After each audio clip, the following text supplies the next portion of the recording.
Yeah.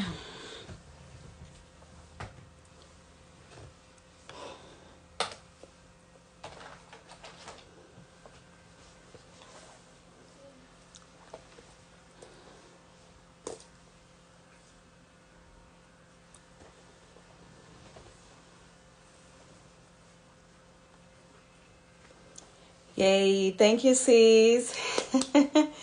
Thank you so much for joining. You're the first person that joined today. Thank you. Thank you so much for joining me. Yes, it's parenting o'clock. Thank you so much. Please let me know if you can hear me. Yes, let me know if you can hear me. Thank you. Thank you. Thank you. Thank you so much for joining me today. Thank you. Thank you, sis. Thank you so much. I appreciate this. Thank you. And how you doing? Loud and clear. Thank you. Thank you so much. Yeah, I'm so sorry for our lateness. We already communicated, so that was why I waited a little. So, thank you. Thank you. How you doing? How is work? And yes, family and everything.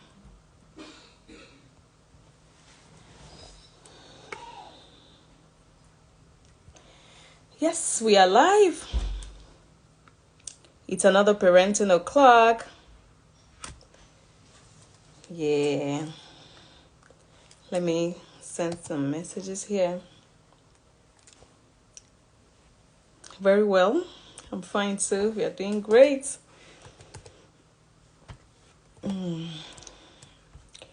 Okay. Yeah.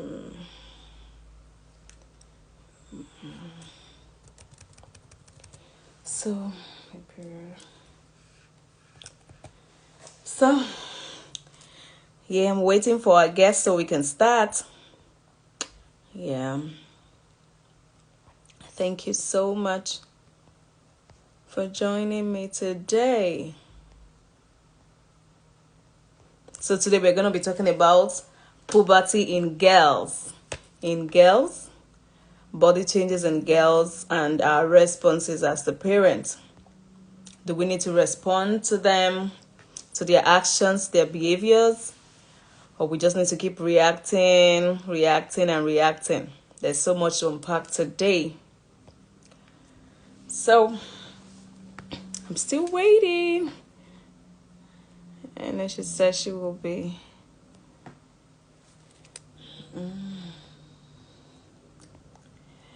Yeah.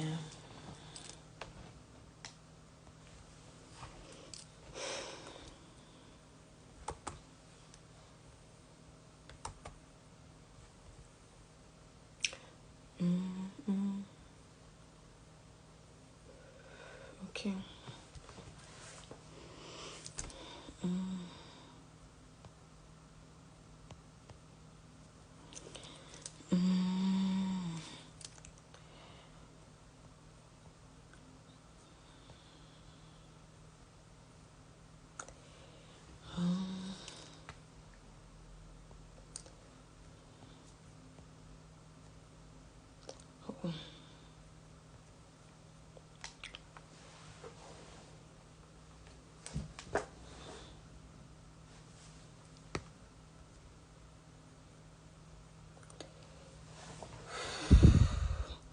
Oh, thank you so much, ma'am. Thank you for joining me.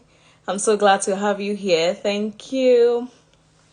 Thank you so much. Let me just bring you in straight away. Thank you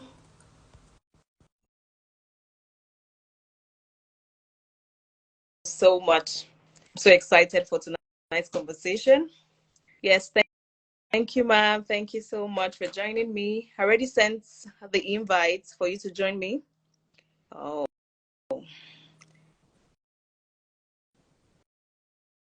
yes. Okay, thank you so much. Yes, sis. Yes, good evening, ma'am. Thank you so much for joining me. I'm so excited to have you here Can you today. hear me? Very Please, well, very can well, you hear me? very well. Okay. Yes. Thank you so much. I'm so excited to have you. Thank you. Thank you. So let me go straight to what we have for today. So this is Parenting O'Clock. It's a forum of Conscious Parenting Academy where we talk about parenting and everything around parenting. And the purpose is to be of great support for us on our journey as parents.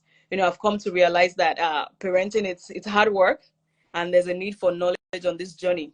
There's a quote I say often, that one of the reasons why we see parenting as struggles or we make mistakes when we start early is because we are not equipped with the knowledge. It's just like trying to raise a cat or you have a pet.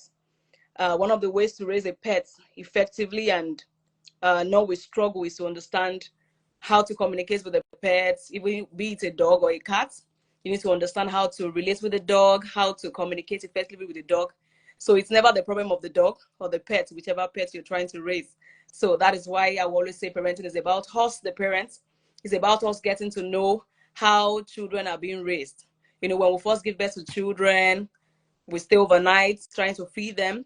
But as soon as the children keeps growing, we tend to see ourselves having struggles.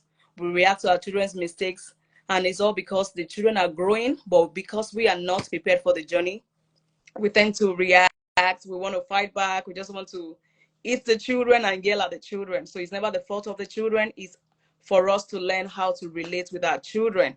So that is why this forum is out here to be of great support for us and equip us with knowledge and help us become a great advantage to our children. So I'm so excited to have everyone in here and to have our guest speaker for today. And if I haven't had a chance to meet you, I'm Olabisi Ajayi of Conscious Parenting Academy. And I'm your child's advocate. Yes, speaking up for your children, telling you to please learn and how to what you know on your journey in becoming an advantage to your children. So I'm excited. Parenting O'Clock holds every Thursday by 8 p.m. West African time. Then now 3 p.m. Eastern time. So today's another Parenting O'Clock to add to what we know on our journey. And so today we're going to be talking about puberty, body changes in girls, and our responses. And I'm so honored to have our girls coach here, Irene Bangwell. One of the things that glued me to your to your page is your passion for girls, raising awesome girls, and your unapologetically talking about God at times. So I love that. So, and I've been following, though I'm not raising girls, I have 3 kings, boys.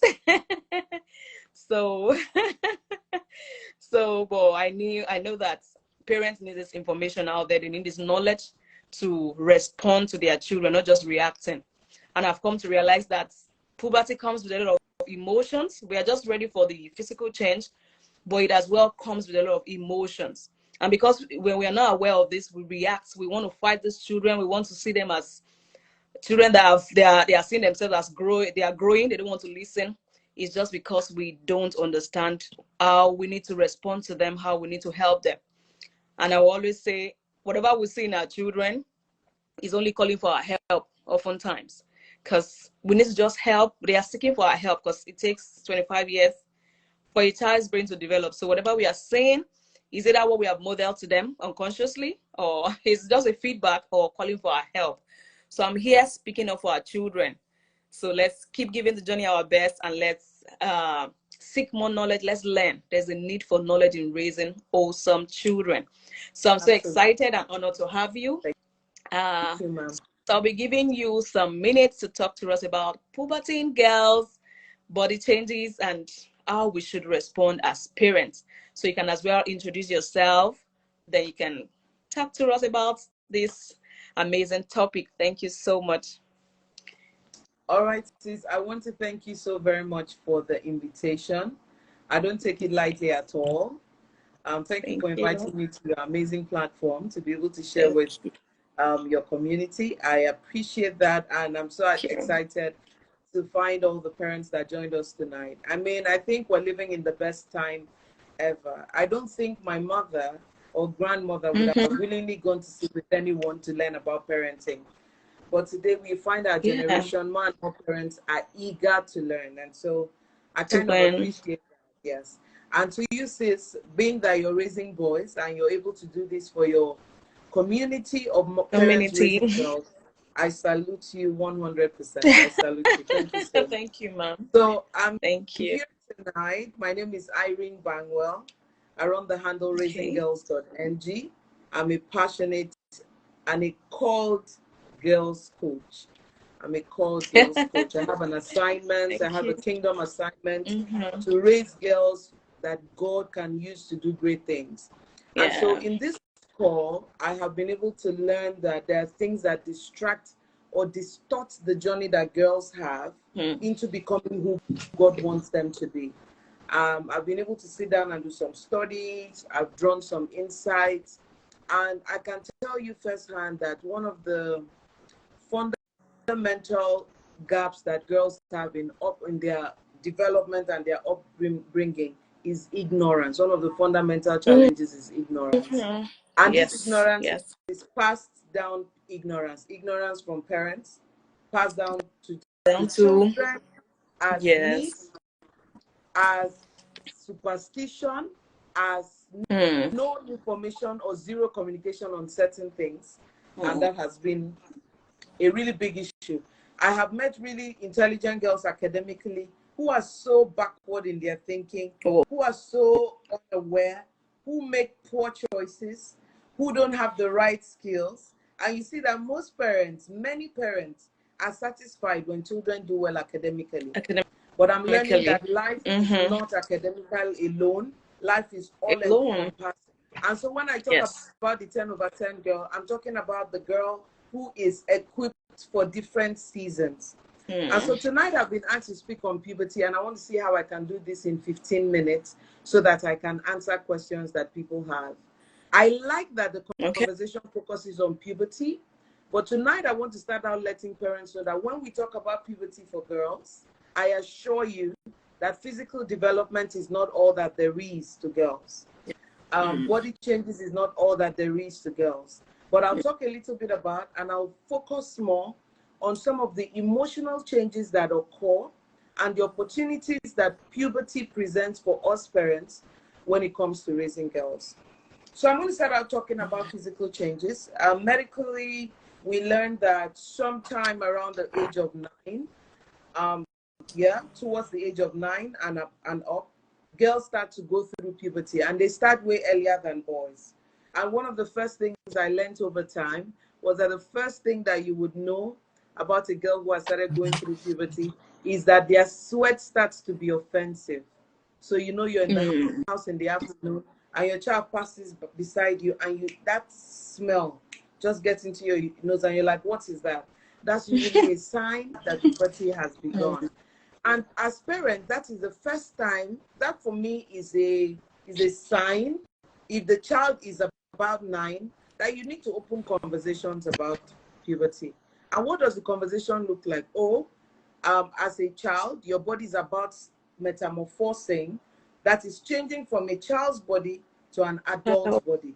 That's what I Yes. want to put it first. That's what puberty education is. You're teaching your child that, look, your body is about to go from being the body of a child to being the body of an adult. So Now, if you're adulthood. a male, Mm. think about all the things that a male body can do. Your body is beginning to prepare to do that. If you're a girl, think about the things that an adult female body can do. Your body is going to undergo those changes. For example, a female adult body can breastfeed. And these your small breasts are going to start having breast buds. They're going to start growing because your body is making an adjustment. And I would usually tell the kids that it's a 10 to 12-year adjustment. That means that you may be 15, you have all the features that an adult woman has, but you're still not ready for what an adult body can carry. And that's what explains this trend called vaginal vesicle fistula, which is that a teenager gets pregnant, but because of how small their birth canal is, in the process of giving birth, it can become a problem. So essentially, their body is developed outwardly, but internally may not be totally developed. And usually I use that to help girls understand that just because your body is undergoing changes does not mean that you're ready for everything that an adult body can handle. Yeah, you may be 16, as tall as your mom, as busty as your mom, but inside of your body you may not be. So puberty gives us the opportunity to tell children that, oh, your body is making transitions from childhood to adulthood, and these transitions are of at different degrees, and it's showing itself in different ways. There's physical transitions, Well, but there's also emotional transitions. And the truth is, the emotional transitions go first. Yeah, the emotional transitions start well, first. So, for example, by the time your child is 9, for most kids, they've had a crush. I mean, a serious crush, a crush they think that they're going to get married to. well, So, it means as parents, when we're talking about puberty, we need to also talk about emotional changes.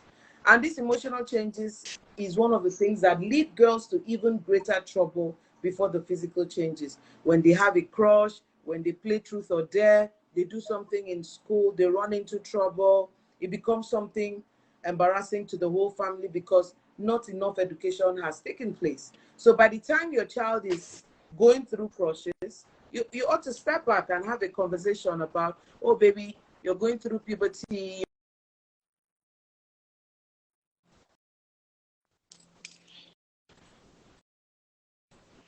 come on. The network.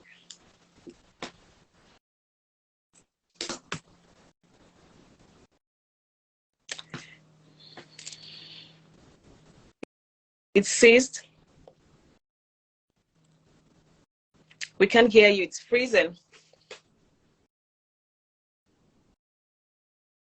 Is it from my hand? It's freezing. Oof. We can't hear you. It's freezing. Hey, I'm enjoying the conversation already. Thank you, everyone, for joining. Thank you so much, parent, for joining. Okay. No, no, it was freezing at some point, so we just started hearing you again. Still freezing now. It's freezing. Whew. Still freezing.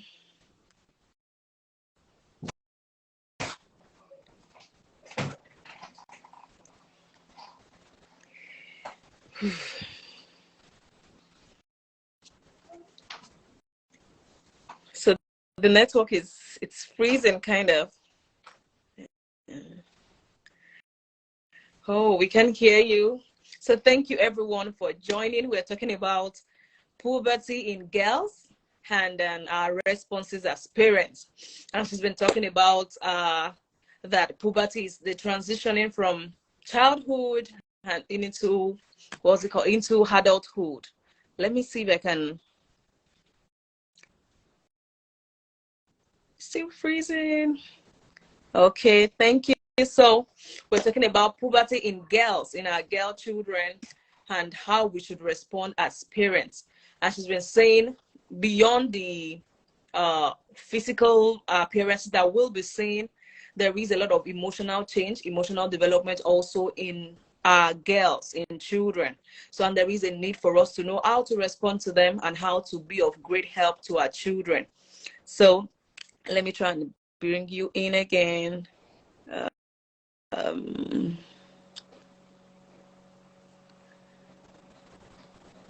okay,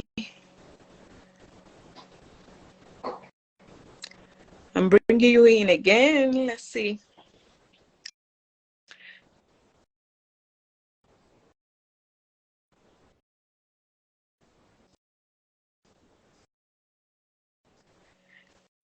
Okay.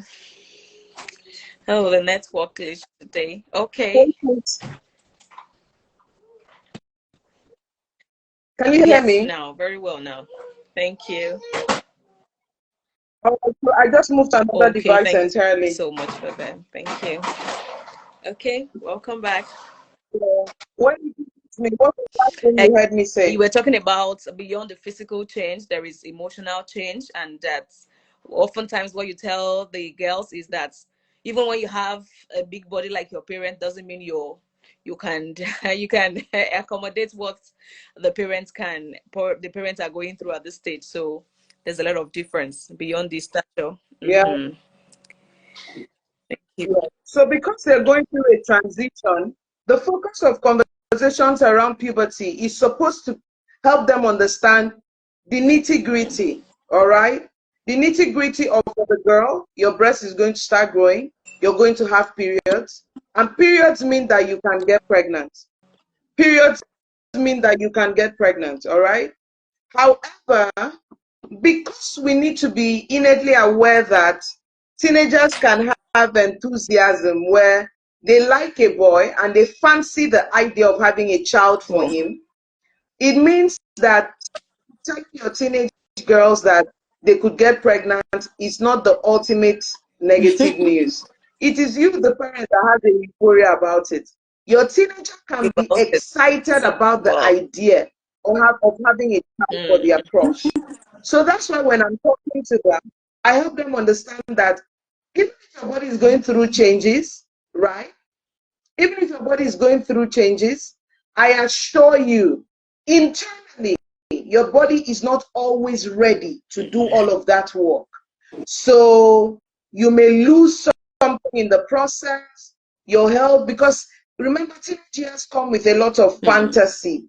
So they have a lot of fantasy ideas that they're going away with, and not a lot of reality. And so it's our role as parents in their lives to bring that reality to the fore, to say, girl, I know you like how that girl carried her baby and graduated in the Yeah. university. Not as fancy as it looks. Much more. It will be everywhere. She's one in a million. All right? It's still a lot of work. But I want to step back to the fact that many parents today still think that it is the school's responsibility to teach their children about Wow. puberty and how to take care of themselves.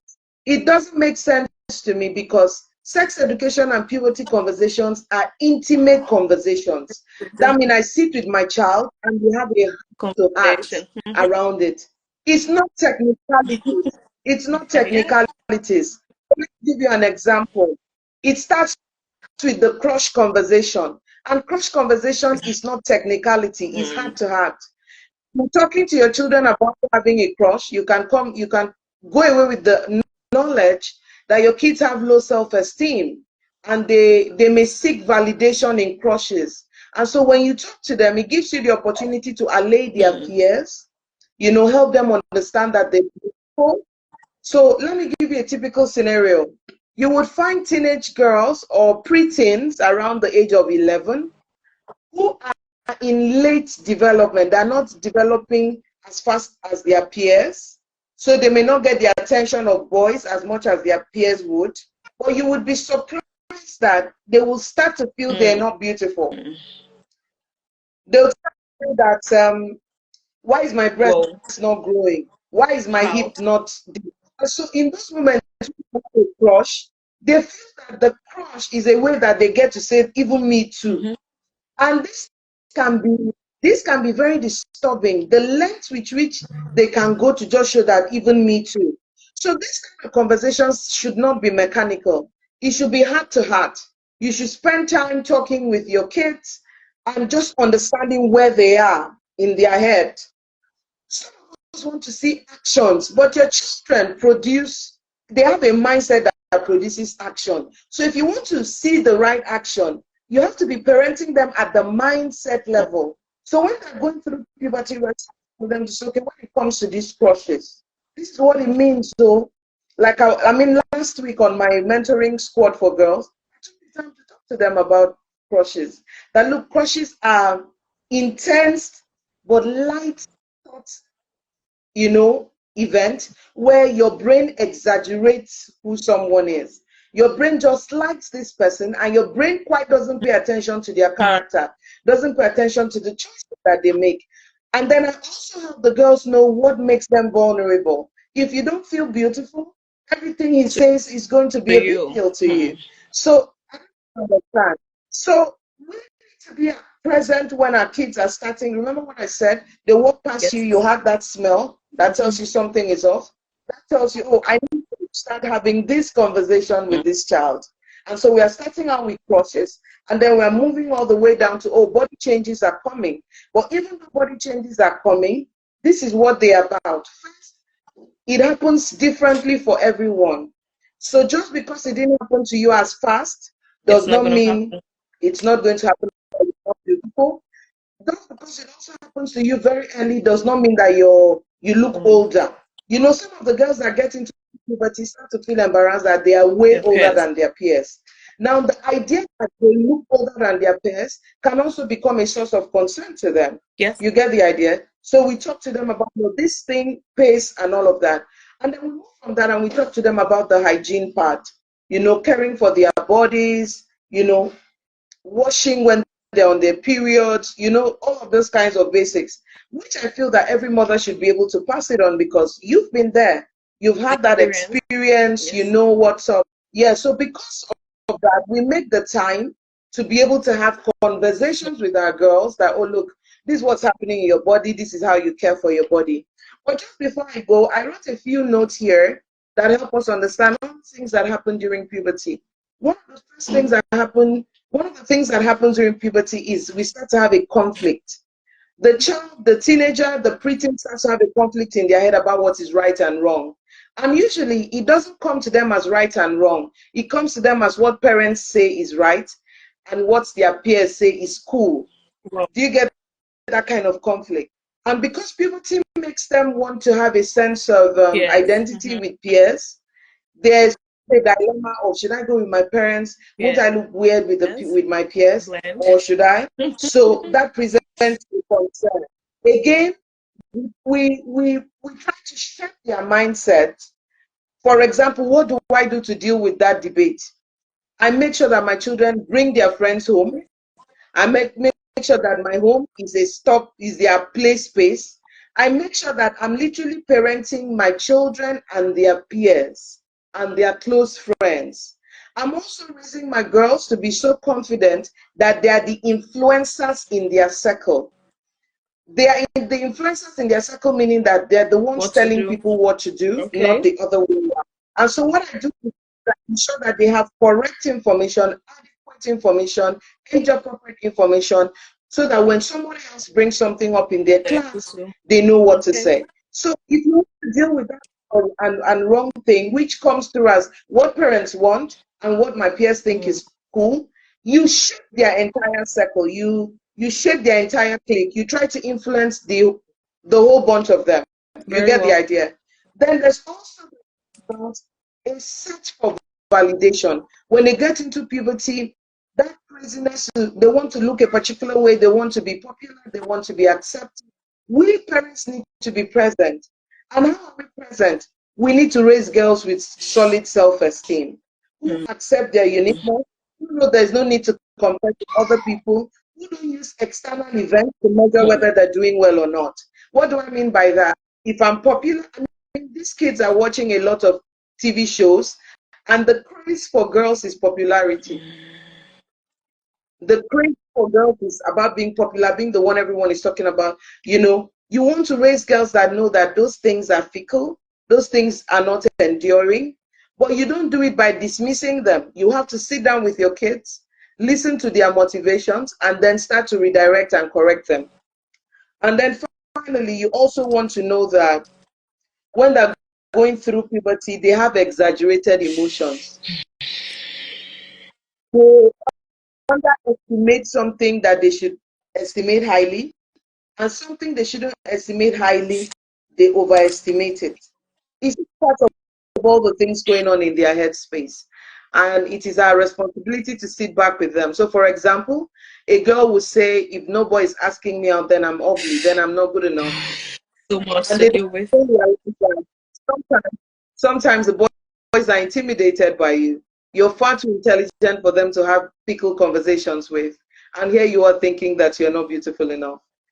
All right. So it gives us the opportunity to sit down with our girls to say, look, there's a broad spectrum. And in summary, essentially, from when they start having crushes to when they start going through puberty to when they start fearing whether they are growing fast enough or too slow, you know, to when we start worrying about when they're thinking whether should I follow my mother or my father's way of doing stuff. and at the expense of being cool. When they have to choose between parents and peers, there's a strategy to engaging them. And then looking at them when they are seeking for validation, there's a strategy for helping them. And by the time you start noticing those exaggerated emotions here and there, or sitting down and mentoring them and just walking them through all of these processes. So I'm happy to answer any Whoa. questions that you have, because this is what the cycle and the journey of girls and puberty looks like. Thank you so much. Not raising a girl child, of course. I was once a girl, Yes. so I could relate to all you're Yes. saying. And from Thank you. how you said, there's some salient and very key thing I will also want to emphasize. So thank you so much for your time. I do not take it for granted. One of the things Thank you, I ma'am. know with all you said, there is a need for parents to be present. There is no, most of what Yes, we have out there absolutely. is based on assumptions. Our parents expect us Yes. to figure some things out. It's like as you grow, you will figure Yes. it out. You will, and a lot. Well, maybe some figure it out and they survived. Some figure it out and they were damaged. So, and that is what we have Yes. out there. Catastrophic. So, one of the ways to be an advantage to our children is Yes. to see what is right and teach this to our children. And we don't want to leave this journey to Yes, absolutely. assumptions.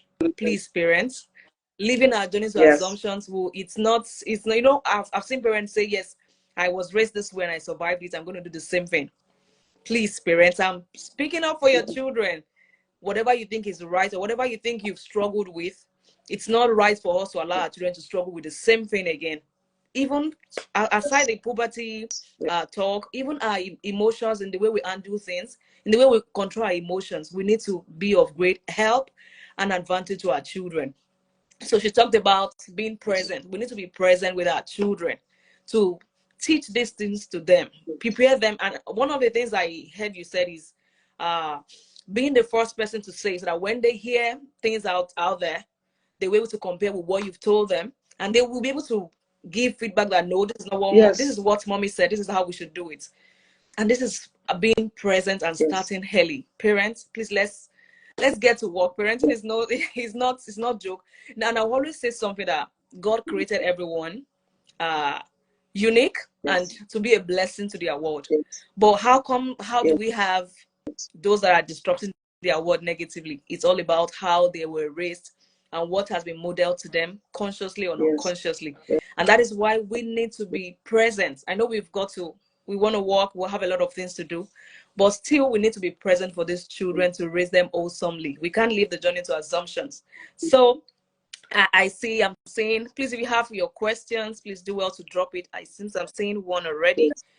you can drop it in the question box as well if you're not comfortable on the chat as well. So I have one.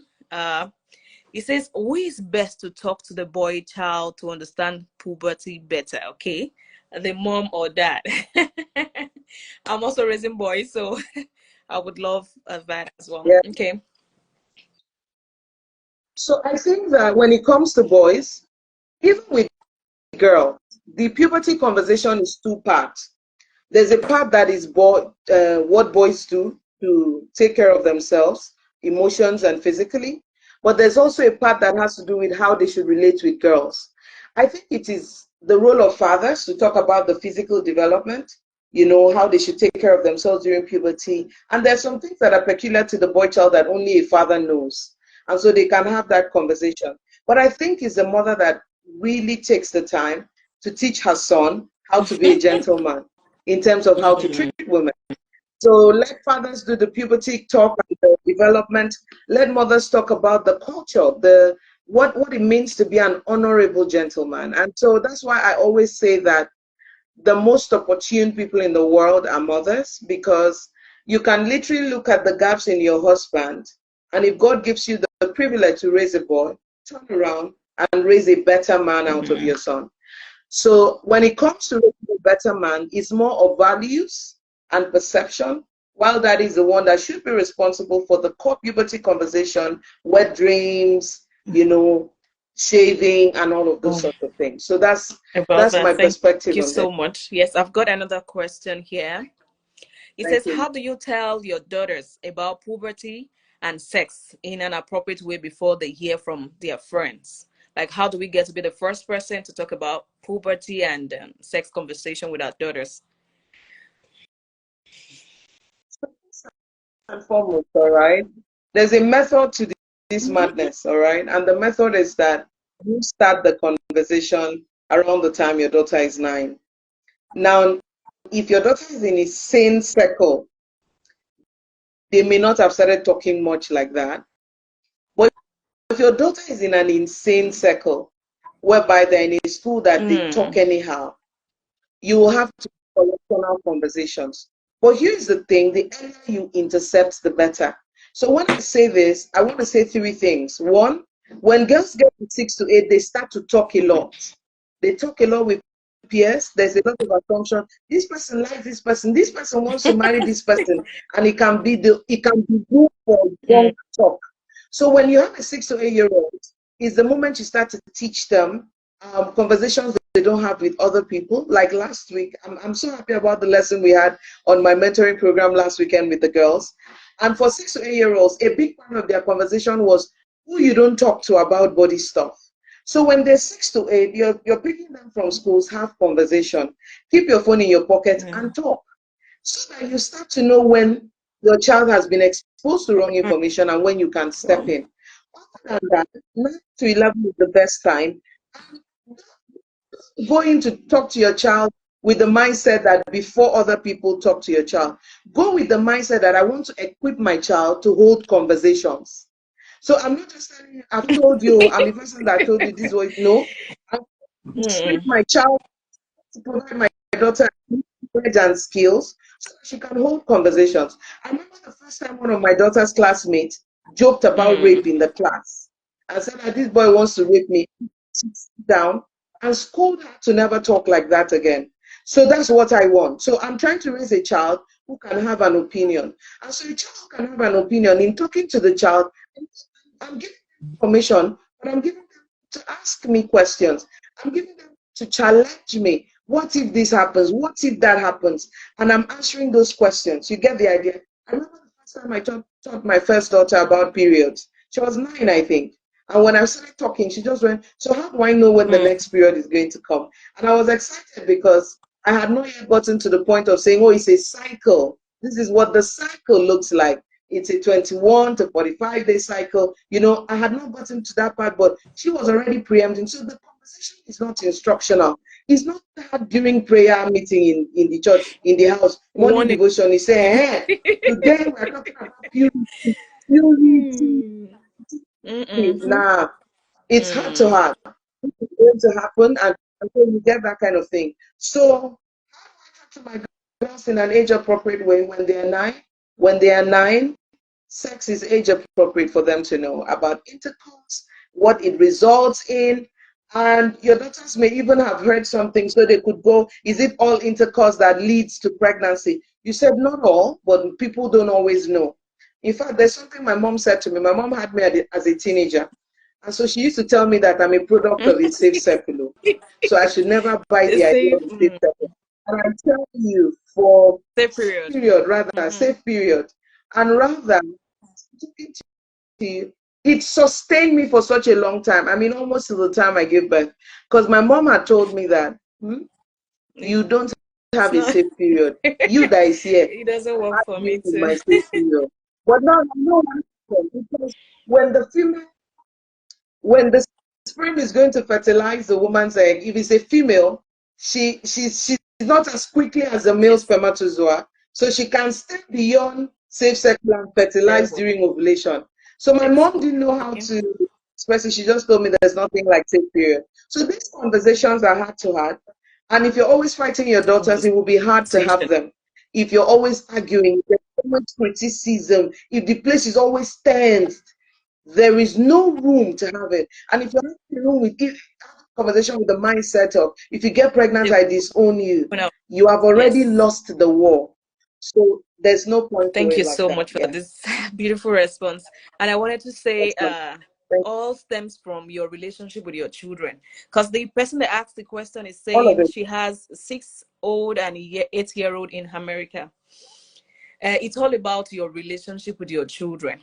A child you don't have relationship with, you don't just Yes, it sit is. with them and start having this conversation. You know, these conversations are, well, from how we were brought up, we believe that when you expose your child to this kind of conversation, you're making them want to know more. You're trying to make them, how do I put it? You're trying to corrupt them in a way.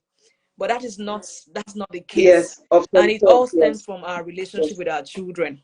It's very easy to fall into yes, criticism or complaining because, like I will say, these children, as they yes, are growing at different stages, they will do things that we don't even plan for. It's just because they are growing. It's not that they want to frustrate. At times they will do some things like they are trying yes. to frustrate you. They are not trying to No, no, frustrate you. They are no, they're not. growing.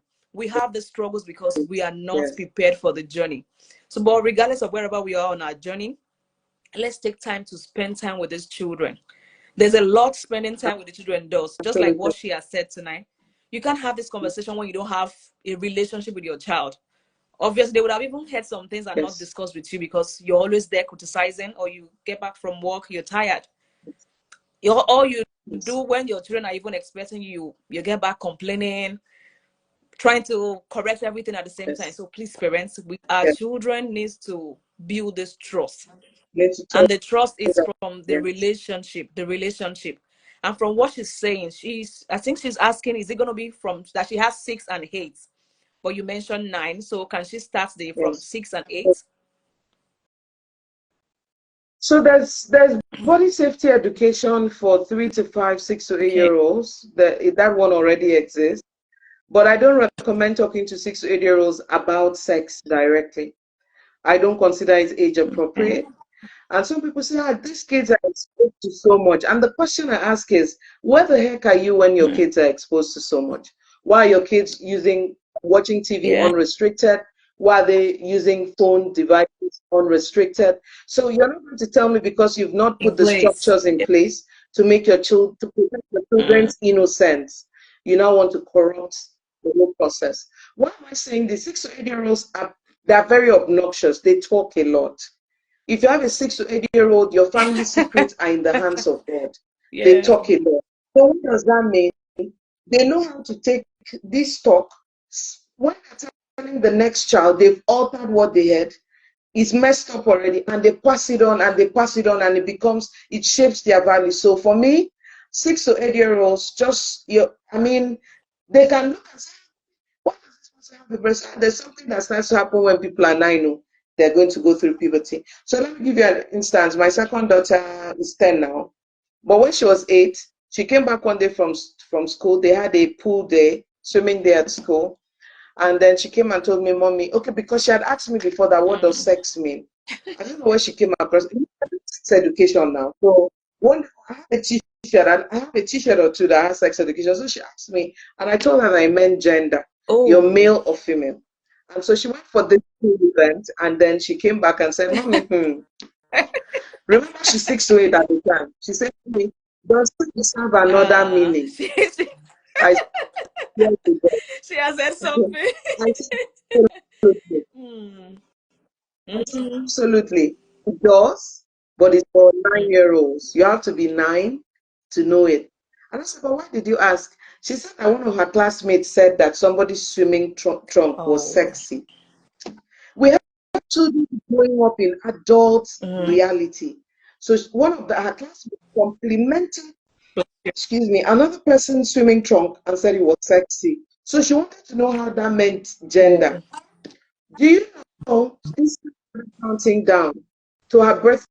Their birthday is in September. So sometime like July, we are coming back from school. She said, do you know that in 8 weeks, I'm going to know what sex is? She will just say it Hmm. loud. And on the day of her birthday, she just me, I'm not today. I need to know what Hmm. sex is. And when she did that, I was glad. You know why I was glad? First and foremost, I was able to tell her, yes, it has another meaning, but there's a time for you to learn it. And so guess what? Her classmate had already said stuff, but I had raised my girls to know that your classmates don't know Jack. Sure. They're talking about, and I will tell you what the correct Mm-hmm. thing is. And so when I finished telling her, were even saying in my class is nonsense. So it's not even this thing you said. I said absolutely. So you learned that money is the one that will give you accurate information. Now, if I'm too busy to do You that, lose it. she's going to be Yes. to be present. You have to be present as a parent. There's no way around it. Wow, thank you so much. And when you said she came home with trying to know the meaning of another meaning of What's sex. it? You know, if one is not being sensitive enough, you would have jumped to start talking about the real sex, not knowing that she has another thing in No. mind. So it's good to ask them questions, let them They talk. are, yes, Thank you so much. Yeah. they, Yes. they don't know what they're saying. Unless a child has watched pornography, they're not likely to be able to Everything. articulate it Yeah. like that. So if a child can articulate it like that, the parents should be arrested because it means the child has watched them have So sex, watched porn, or the child has been abused. All three are abuse of some sort. So we don't rush because we say, oh, they know too much. we No, don't. they don't. They know in bits and pieces that they pick everywhere. But it's important for us to give a frame for them because when they get to a certain age and they start seeing their peers go through certain changes, then the curiosity can move from asking peers to using phones. Mm. I don't want my kids Googling sex education because it's a wild, wild west out there. And so I tell them we don't Google sex education Yes. stuff. We talk to About it. mommy. It's just meaning for me to buy a t-shirt that says Google me. Once I write Google me, they will understand that I'm the one you talk to when you have sex Thank education you so questions. much, Yeah. So you please. Google mommy when you have sex That's education. better. Thank you. Please, I've got this Yeah. last question before we round up.